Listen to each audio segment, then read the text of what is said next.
Bien, alors, moi je connais des gens, je ne sais pas si vous en connaissez aussi, je connais des gens dans les milieux autorisés qui n'étudient pas la Torah tous les jours. D'accord? Ils vont à la synagogue, ils font Shabbat, ils mangent kasher et tout, mais ils ne sont pas tous les jours un limoud kavua.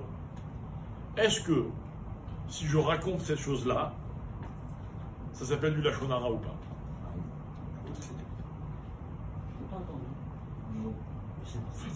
C'est pas grave, il vaut mieux pas.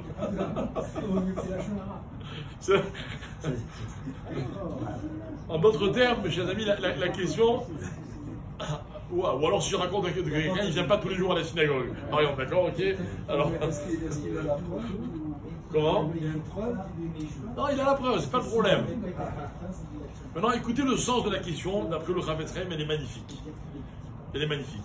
La vérité, il y a beaucoup de gens qui n'étudient pas tous les jours. Il y en a énormément. C'est quelque chose de très commun. Est-ce qu'étant donné le fait que c'est quelque chose de commun, hein, du coup, c'est pas un défaut, c'est pas une honte, quoi. Ou alors, non, c'est une honte. Alors, l'exemple qu'on a donné, c'est quoi? C'est l'étude de la Torah.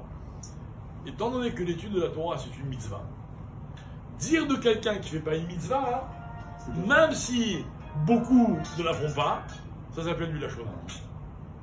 Mais si c'était autre chose, exemple,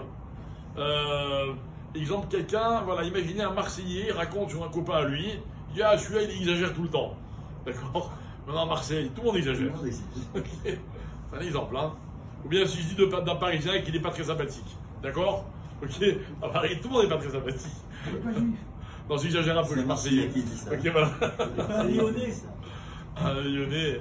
Bref, vous avez compris l'idée. C'est-à-dire que c'est bon, ok, c'est pas magnifique de ne pas être très sympathique. Attends, ça va. On est dans un endroit où il fait très froid, tout le monde est antipathique, tout le monde est pressé, etc. Est-ce que ça va s'appeler du lachon hara ou pas? Alors, en fait, pas forcément. C'est-à-dire que, étant donné que c'est pas quelque chose, rappelez-vous, le lachon hara, une des conditions, c'est que ce que je raconte, ça s'appelle gnaï. Gnaï. Ok, gnaï, c'est que c'est honteux. Il y a un autre exemple. C'est un homme d'affaires.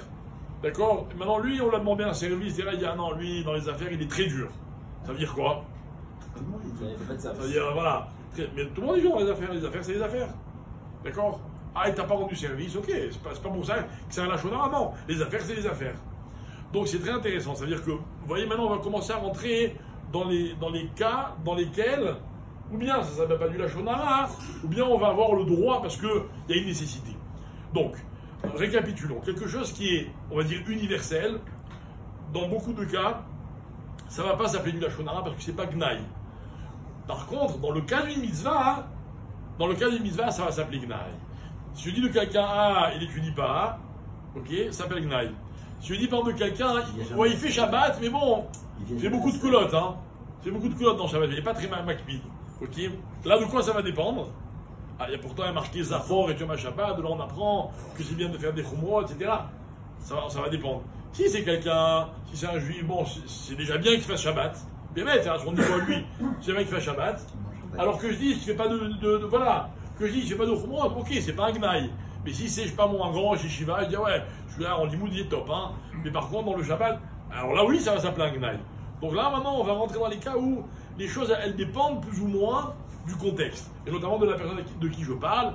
Mais non, là, pour l'instant, la règle qu'on a apprise ce matin, c'est que même quelque chose qui n'est pas forcément méprisant ou honteux, à partir du moment où ça touche une mitzvah, j'ai pas le droit de le raconter parce que ça s'appelle, oui, du lachon hara, même si tout le monde le fait.